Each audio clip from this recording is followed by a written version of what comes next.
ডামৰ পানী উপকাৰী নে বিপজ্জনক? ভুল অভ্যাসে মাতিব পাৰে স্বাস্থ্যৰ সমস্যা। ডামৰ পাচনত পানী খোৱাৰ অভ্যাস আজিকালি পুনৰ জনপ্ৰিয় হৈ উঠিছে। আয়ুৰ্বেদ অনুসৰি ডামৰ পাত্ৰত ৰখা পানীয়ে শৰীৰৰ বাবে কিছু উপকাৰ দিব পাৰে বুলি বিশ্বাস কৰা হয়।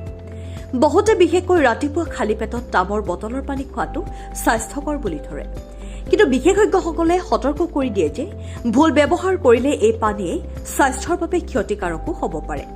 পৰম্পৰাগত ধাৰণা অনুসৰি ডামৰ পানীয়ে পাচনত সহায় কৰিব পাৰে আৰু শৰীৰৰ কিছু প্ৰদাহ কমোৱাত সহায় কৰে বুলি কোৱা হয়।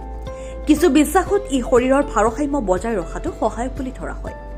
কিন্তু এই সকলো দাবীৰ ক্ষেত্ৰত শক্তিশালী বৈজ্ঞানিক প্ৰমাণ সীমিত।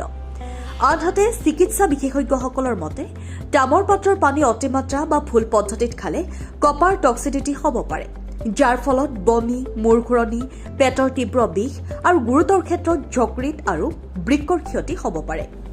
বিশেষকৈ গোটেই দিন ডামৰ বটলত পানী ৰাখি খোৱা বা নেমুজাতীয় এচিডিক পানী ডামৰ পাত্ৰত ৰখাটো বিপজ্জনক হ'ব পাৰে, কাৰণ ইয়াৰ ফলত পানীত ডামৰ মাত্ৰা বৃদ্ধি পোৱাৰ সম্ভাৱনা থাকে। বিশেষজ্ঞসকলে লগতে কয় যে ডামৰ পাচন নিয়মিতভাৱে সঠিকভাৱে চাফা কৰা উচিত আৰু ইয়াৰ ওপৰত অতিমাত্ৰা নিৰ্ভৰ কৰাটো ঠিক নহয়। ৰাতিপুৱা কিছু সময় ডামৰ পাত্ৰত পানী ৰাখি সীমিত পৰিমাণত খোৱাটো সাধাৰণতে ব্যৱহৃত পদ্ধতি বুলি কোৱা হয়। কিন্তু এই সকলোৰে বাবে বাধ্যতামূলক স্বাস্থ্য উপায় নহয়। সঠিক জ্ঞান আৰু সাৱধানতাৰে ব্যৱহাৰ কৰিলে ইয়াৰ পৰা কিছু উপকাৰ পাব পাৰি, কিন্তু ভুল অভ্যাসে ইয়াক স্বাস্থ্যৰ বাবে বিপজ্জনক কৰিও তুলিব পাৰে। News x report, NDTV।